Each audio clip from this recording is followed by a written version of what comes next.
Good morning students. आज हम class 8 maths के regarding chapter number 8 comparing quantity के बारे में बात करेंगे, जिसमें हम एक्सरसाइज 8.2 के बारे में डिस्कस कर रहे थे। इससे प्रीवियस पार्ट के अंदर मैंने आपको एग्जांपल नंबर 4 तक सोल्व करवा दिए थे। देखिए एग्जांपल नंबर 5 की स्टेटमेंट क्या कहती है कि सोहन बोट एक सेकेंड हैंड रेफ्रिजरेटर। सोहन ने एक सेकेंड हैंड मतलब पुराना रेफ्रिजरेटर खरीदा, फ्रिज खरीदा, जिसकी कॉस्ट कितनी बताएगी? 2500 रुपये, 2500।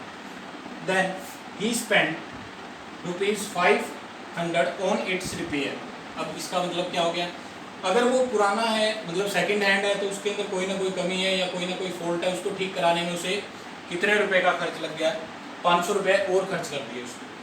तो कहने का मतलब कि सर उसने 2500 रुपये का तो खरीदा ही था, ठीक है, 500 रुपये और लगा दिए उसको ठीक कराने में, तो टोटल कितने हो गए?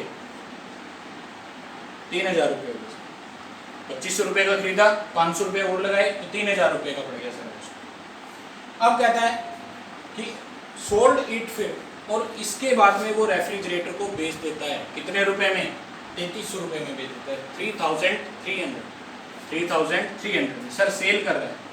अब ये तो क्या लिख सकते हैं? टोटल हो गया ना उसका, कि ये भी कॉस्ट प्राइस था सर, बट उसके ऊपर जो रिपेयर भी किया ना, तो इसको भी क्या बोलते हैं? रिपेयरिंग का भी तो चार्ज उसने ही दिया।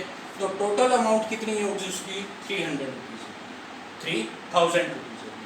तो टोटल सीपी के लिए अब ये जो चार्जेस है, रिपेयर ऑन चार्जेस भी बोल सकते हो, या इसको एक मैथमेटिकल लैंग्वेज में बोलते हैं ओवरहेड एक्सपेंसेस या ओवरहेड चार्जेस।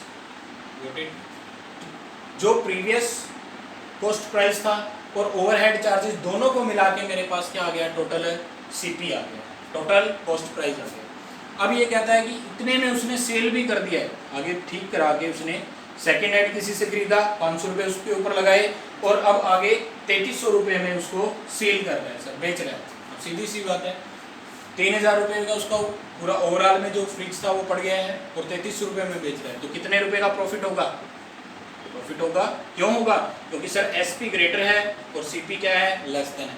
जब ऐसा केस बनता होता है कि एसपी ग्रेटर हो जाए, सीपी क्या हो जाए? लेस देन, सेलिंग प्राइस ज़्यादा हो इससे, कॉस्ट प्राइस से, तो हमेशा क्या होगा? प्रॉफिट होगा।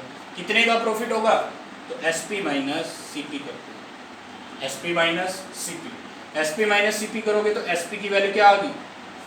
3300 माइनस सीपी की वैल्यू कितनी है? 3000 रुपीज़।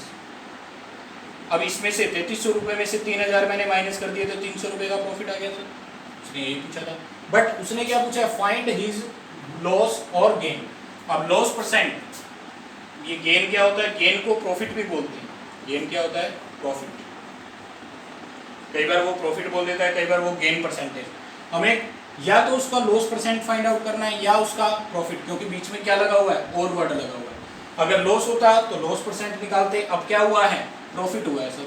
प्रॉफिट हुआ है तो प्रॉफिट परसेंट निकाल लेंगे, ठीक है।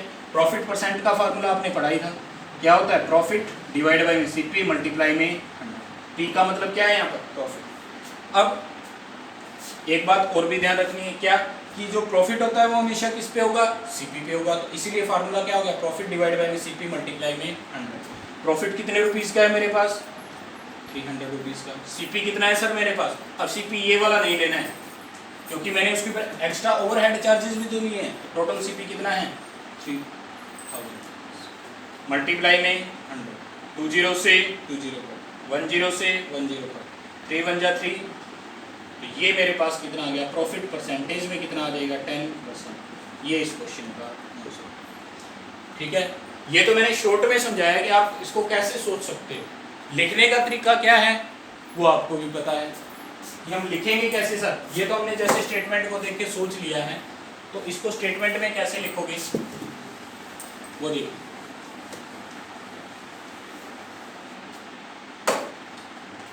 कि सोहन बोट ए, बोट का मतलब खरीदना, तो खरीद रहा है तो उसको क्या बोलते हैं? Cost price. तो CP of refrigerator, second hand refrigerator, ठीक है। सेकेंड हैंड रेफ्रिजरेटर का सीपी कितना आया है? 2500 रुपीज़, 2500 रुपये। रिपेयरिंग चार्ज, एक्स्ट्रा के चार्ज आइए उसके ऊपर जैसे उसने खरीद लिया उसके बाद उसको रिपेयर करवाया, तो ओवरहेड चार्जेस बोल दीजिए या रिपेयर चार्ज, हम इसको क्या लिखते हैं, ओवरहेड चार्जेस। ओवरहेड चार्जेस का मतलब, अब इसमें ओवरहेड चार्जेस और भी हो सकते हैं, तो जरूरी नहीं है कि शॉप पे जाके उसको रिपेयर करवाने के चार्जेस हो गए, या फिर एग्जांपल के तौर पे हम जैसे रेफ्रिजरेटर हमने खरीदा, रेफ्रिजरेटर को उस शॉप से हम घर तक लेके आ रहे हैं, तो हम रिक्शे वाले को या ऑटो वाले को जो भी चार्जेस देते हैं वो भी ओवरहेड चार्जेस के अंदर इंक्लूड होता है। Got it? तो ओवरहेड चार्जेस कितने हो गए, 500 रुपये और लगाएंगे सर उसमें। ठीक है, तो मेरे लिए टोटल तो सीपी हो गया ना अब तक, क्योंकि बोटी की है, तो टोटल सीपी मेरे पास कितना हो जाएगा। अब ये जो फ्रिज है वो कितने रुपए का पड़ गया मेरे पास, 300। Got it? टोटल सीपी के लिए आप ऐसे लिख लो कि 2500 प्लस कितने का हो गया, 300 रुपीज़। Got it? यहाँ तक बात ठीक थी। अब वो कहता है कि इसको उसने सोल्ड भी कर दिया है, ठीक करवा के उसने बेच भी दिया है, कितने का, 3300 रुपये का सर। तो सीपी कितना, एसपी कितना हो गया, सोल्ड को क्या बोलते हैं, सेलिंग प्राइस, सोल्ड बोला हुआ है, तो ये सेलिंग प्राइस कितना है, 3300। सर सेलिंग प्राइस दिया हुआ है 3300 रुपीज़, 3300 रुपये। अब पूछ रहा है कि फाइंड हिज लॉस और गेन परसेंट, या तो उसको इस स्टेटमेंट के ऊपर या इस क्वेश्चन के अंदर जो भी सेकेंड हैंड रेफ्रिजरेटर लिया, ठीक करवाया, उसको भेज दिया, पूरी ट्रांजैक्शन के ऊपर उसे प्रॉफिट होगा या फिर लॉस होगा। अब सीधा सा पता चल रहा है कि 3000 रुपये सर उसके लग गए हैं, ठीक है, आगे उसने उसको कितने में बेचा है सर, 3300 रुपये में बेच दिया है, तो उसको प्रॉफिट होगा या लॉस होगा, प्रॉफिट होगा। 3000 रुपये लग के उसके 300 रुपये तो बचत ही होगी।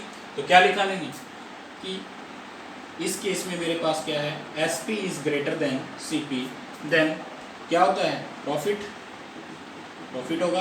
प्रॉफिट का फार्मूला क्या होता है, S P minus C P. अब फार्मूले की तो कोई जरूरत ही नहीं है, जब पता है कि आप 3300 में बेच रहे हो, 3000 का आपने खरीदा है, तो आपको जाहिर सी बात है प्रॉफिट होगा। ठीक है, ये वैल्यू मैंने पुटअप कर दी, तो प्रॉफिट मुझे कितने रुपए का हो गया, 300 रुपीज़ का मेरे पास क्या हो गया, मेरे प्रॉफिट हो गया। अब प्रॉफिट इतने अमाउंट है सर, मुझे क्या निकालना है एक्चुअल में, या तो प्रॉफिट परसेंट या फिर लॉस परसेंट। गेन का मतलब क्या बताया था मैंने आपको, प्रॉफिट, गेन बोल देगा या लॉस बोल देगा, तो गेन का मतलब क्या है, प्रॉफिट। गेन परसेंट बोल दो या फिर यहाँ प्रॉफिट परसेंट बोल दो, बात एक ही है। ठीक है, तो गेन कितना है, गेन, ठीक है, गेन डिवाइड बाय में सीपी मल्टीप्लाई में 100, ये फॉर्मूला भी एक ही है। अगर आप इसकी जगह प्रॉफिट परसेंट लिख देते हो तो भी बात सही है, कोई अलग थोड़ी ना है। आप क्या लिखोगे, प्रॉफिट डिवाइड बाय में सीपी मल्टीप्लाई में 100, तो मैं तो यही लगाऊंगा। ठीक है, दोनों सेम है, कोई अलग नहीं है, कोई भी 19-20 का फर्क नहीं है किसी के अंदर। Got it? तो प्रॉफिट परसेंट, हमें प्रॉफिट परसेंट निकालना है। प्रॉफिट की वैल्यू कितनी आई है, 300 रुपये, 300 रुपीज़। सीपी कितना है सर, सीपी, अब सीपी ये नहीं लेना, क्योंकि सीपी क्या लेना है, टोटल वैल्यू ले लेनी है, ठीक करवाने के बाद में जो चार्जेस है, क्योंकि वो तो अपनी जेब से ही पे कर रहा है उस चीज़ को, लग तो उसी के रहे हैं अभी तक। मल्टीप्लाई में 20 से 20, 10 से 10, कैंसिल करने पर कितना आ गया, 10%। तो प्रॉफिट परसेंट की वैल्यू कितनी हो जाएगी सर, 10%। मेरे पास ये इस क्वेश्चन का क्या होगा। Got it? तो ये था एग्जाम्पल नंबर 5। नेक्स्ट एग्जाम्पल देखिए नेक्स्ट एग्जाम्पल नंबर 6 में क्या राइट किया गया है, ए शॉपकीपर परचेज 200 बल्ब। एक शॉपकीपर ने 200 बल्ब परचेज किए, खरीदे, फॉर ₹10 ईच। हर एक बल्ब कितने रुपए का था, 10 रुपीज़ के हिसाब से उसने 200 बल्ब खरीदे। कहीं होलसेल मार्केटिंग वाली शॉप पे गया, बल्ब की दुकान पे, तो उसने वहाँ से 200 बल्ब खरीदे और उसे हर एक बल्ब कितने रुपए का लगा, 10 रुपये। अब कहता है how ever 5 bulbs were fuse. अब उसने तो सीधे इकट्ठे खरीद लिए थे, तो उसमें से उसने घर आके देखा कि 5 बल्ब तो क्या हैं, फ्यूज हुए हैं, खराब हो गए, and had to be thrown away, तो उनको वो फेंक दे देता। द रिमेनिंग, जो बचे हुए बल्ब्स हैं, वर सोल्ड एट ₹12 ईच। क्या कहता है, जो बचे हुए बल्ब हैं, अब 5 बल्ब तो खराब ही हो गए सर, टोटल कितने थे, 200 बल्ब थे, 200 बल्ब में से 5 बल्ब तो खराब हो गए हैं सर, तो कितने बच गए हैं, रिमेनिंग का मतलब कितना हो गया, रिमेनिंग बल्ब। 200 में से 5 माइनस कर दो, 200 में से 5 माइनस करेंगे तो 195 आ जाएगा, बिल्कुल सर। 195 जो बल्ब है उनको किस रेट से वो सेल करेगा आगे, कि एक बल्ब लेके तो कितने का आया था सर 10 रुपए का, बेच कितने का रहा है 12 रुपए का। ठीक है, अब कंडीशन तो इसमें दो अलग अलग होगी सर, यहाँ तो 200 बल्ब लेके आया था बट 10 रुपए के हिसाब से लेके आया था, एक बल्ब 10 रुपए का पड़ेगा। ठीक है, तो इसकी बात थी। बट अब यहाँ 12 रुपए का बेच रहा है, डायरेक्ट भी नहीं बोल सकता कि प्रॉफिट होगा सर। अगर 200 के 200 यही होते, खराब नहीं होते, तो हम बोल सकते थे कि ये 12 रुपए के हिसाब से हो गए, ये 10 रुपए के हिसाब से, तो एक बल्ब पे तो 2 रुपए बचा रहा है। बट इसने यहाँ बल्ब भी कम कर दिए हैं, जितने खराब थे उनको फेंक दिया है, और जो अब बचे हुए हैं, रिमेनिंग जो बचे हुए हैं, उस पर कितने रुपए का था, वो कितने रुपए का एक बल्ब सेल कर रहा है 12 रुपए का। फाइंड द गेन परसेंट और लॉस परसेंट, तो या तो प्रॉफिट होगा तो प्रॉफिट परसेंट फाइंड आउट करना है, लॉस होगा तो लॉस परसेंट। अब क्वेश्चन की स्टेटमेंट से आपको क्या समझ आया, आप इसके बारे में क्या कर सकते हो, आप इसको क्वेश्चन की स्टेटमेंट पढ़ने के बाद में क्या क्या सोच सकते हो। बिल्कुल देखिए, एक रफली तरीके से हम क्या सोच सकते हैं कि 200 बल्ब खरीदे थे सर, ठीक है, ये उसने बल्ब खरीदे थे, और हर एक की कॉस्ट कितनी थी सर, एक बल्ब की कॉस्ट कितनी थी सर, एक बल्ब उसको कितने का लगा था 10 रुपए का लगा था। तो टोटल उसने कितना खर्च किया सर, एक बार तो ये हो सकता है। ठीक है, स्टेटमेंट के अकॉर्डिंग जो भी है, तो टोटल उसने कुछ ना कुछ तो सीपी दिया होगा सर। 200 बल्ब खरीदे, एक बल्ब का रेट उसको कितना लगा 10, तो 200 200 मल्टीप्लाई 10 2000 रुपीज हो गए सर, ये उसका सीपी हो गया। अब यहाँ सीपी क्यों लिखा सर, उसने परचेज किया, भी दुकानदार से खरीदा है। जब भी कोई चीज़ हम आइटम या ऑब्जेक्ट खरीदते हैं तो उसे क्या बोलते हैं, सीपी बाय कर रहे हैं। अब यहाँ तक तो स्टेटमेंट सही थी बिल्कुल। अब कहता है कि 5 बल्ब घर आने के बाद में उसने चेक किया तो पेटी में से 5 बल्ब क्या हैं, खराब हो गए सर, उनको फेंक भी देता है, चलो 5 बल्ब खराब हो गए, तो रिमेनिंग कितने रह गए। अब कहता है कि जो रिमेनिंग बल्ब है उनको किस हिसाब से सेल कर रहा है 12 रुपए के हिसाब से, तो मैं क्या लिख सकता हूँ, रिमेनिंग बल्ब, इतने बल्ब मेरे पास बच गए हैं सर, कितने 200 में से 5 मैं माइनस करूँगा तो 195 बल्ब मेरे पास बच गए, यहाँ तक। अब वो सेल कर रहा है सर, एक बल्ब के कितने रुपए ले रहा है दुकान के अंदर, 12 रुपए ले रहा है सर, तो उसकी सेलिंग कितने की होगी सर, 195 तो बल्ब थे, एक बल्ब कितने का बेच रहा है 12 रुपए का, तो 195 की कॉस्ट कितनी हो जाएगी, तो मल्टीप्लाई करेंगे कि 1 रुपए, एक बल्ब आता है 12 रुपए का, तो 195 बल्ब कितने के आएंगे, तो इसको इससे में मल्टीप्लाई करना पड़ेगा। मल्टीप्लाई करेंगे तो कितना आ जाएगा 2340, जो भी है इतने रुपए, तो ये क्या है, वो सेल कर रहा है, तो ये उसका क्या आ गया selling price, total selling price लगाना। अब आपको पता लगा कि 200 में तो उसने खरीदे हैं, 2000 रुपये में खरीदे हैं, और 2340 रुपये 2340 रुपीज़ के अंदर उसने बेच दिए हैं। अब प्रॉफिट होगा या लॉस, सेलिंग प्राइस क्या है ज़्यादा, कॉस्ट प्राइस क्या है कम, तो क्या होता है प्रॉफिट, प्रॉफिट होगा तो प्रॉफिट परसेंट इजीली निकाल सकते हैं। ये था इस क्वेश्चन का पूरा। इसी तरीके से आप सोचिए, क्वेश्चन को कोई फॉर्मूले बेस्ड से नहीं है, कोई कुछ नहीं है, सिर्फ अपनी प्रैक्टिकल लाइफ से कंपेयर कीजिए, आप इस क्वेश्चन को इजीली सोल्व कर पाएंगे। Got it. तो देखिए स्टेटमेंट के अकॉर्डिंग या नोटबुक में आप कैसे राइट करोगे, ये तो वो मेथड है जो मैं आपको बता रहा हूँ कि आपको स्टेटमेंट पढ़ने के बाद में डायरेक्ट आपके माइंड के अंदर हिट करना चाहिए ये आइडिया कि हम इस क्वेश्चन को इस तरीके से सोल्व कर सकते हैं। Got it. देखिए अगर आइडिया मिल जाता है तो क्वेश्चन सोल्व है। ए shopkeeper purchase 200 bulb for 10 rupees each, तो क्या लिखेंगे सीधा, कॉस्ट प्राइस ऑफ 200 बल्ब, ठीक है। तो एक बल्ब का कॉस्ट प्राइस कितना है 10 रुपीज, तो 200 बल्ब का कितना हो जाएगा 200 मल्टीप्लाई 10 2000, ये आ गया सर। 200 बल्ब का सीपी आ गया। अब 5 बल्ब्स वर फ्यूज्ड, देन रिमेनिंग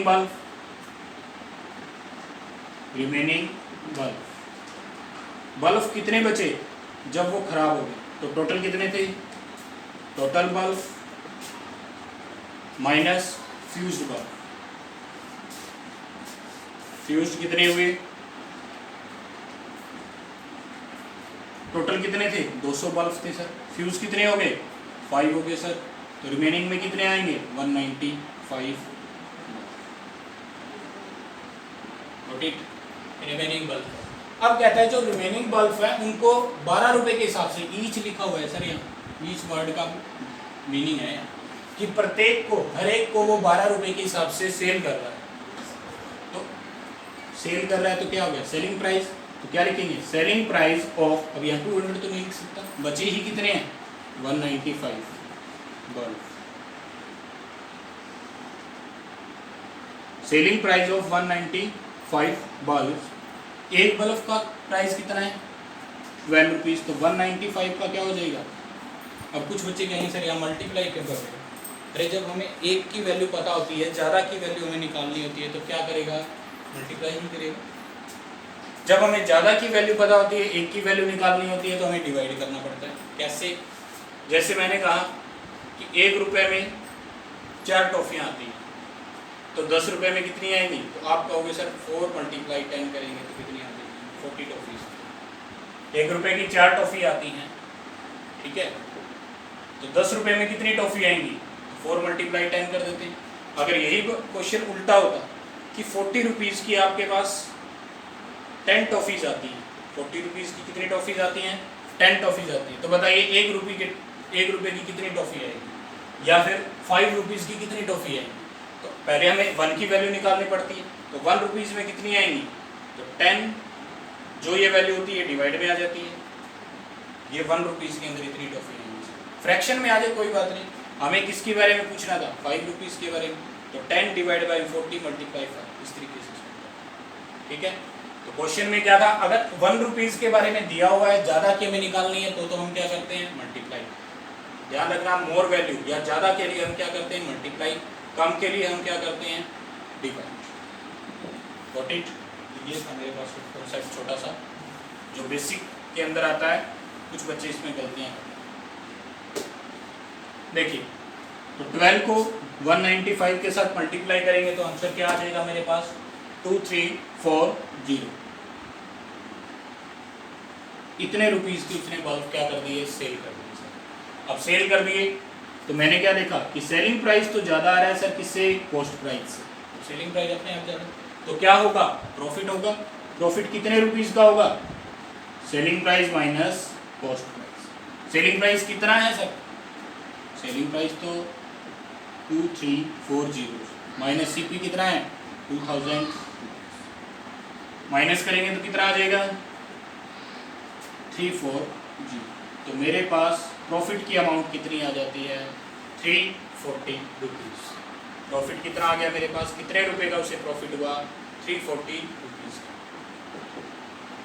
अब जब प्रॉफिट आ जाएगा तो या तो गेन परसेंट को क्या बोलते हैं प्रॉफिट परसेंट या लॉस परसेंट, तो प्रॉफिट परसेंट की वैल्यू निकाल लीजिए सर।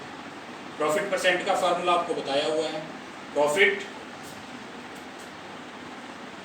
डिवाइड बाय में, प्रॉफिट हमेशा किस पे होगा सीपी पे, तो profit divide by CP multiply में 100। प्रॉफिट कितने रुपए का हुआ है 340 रुपीज़ का, 340 रुपीज़ का। सीपी कितना है मेरे पास, और सीपी सर 2000 रुपीज़ मल्टीप्लाई में 20 से 10 से 10, 2 की टेबल से इसे कट कर दीजिए, 2 1 जा 2, 2 7 जा 14, तो 17% क्या हुआ है मुझे प्रॉफिट। परसेंटेज के अंदर बात करें तो मुझे कितने परसेंट प्रॉफिट हुआ है 17%, 17% मुझे प्रॉफिट हुआ है इस ट्रांजैक्शन के लिए। तो ये था मेरे पास एग्जांपल नंबर 6।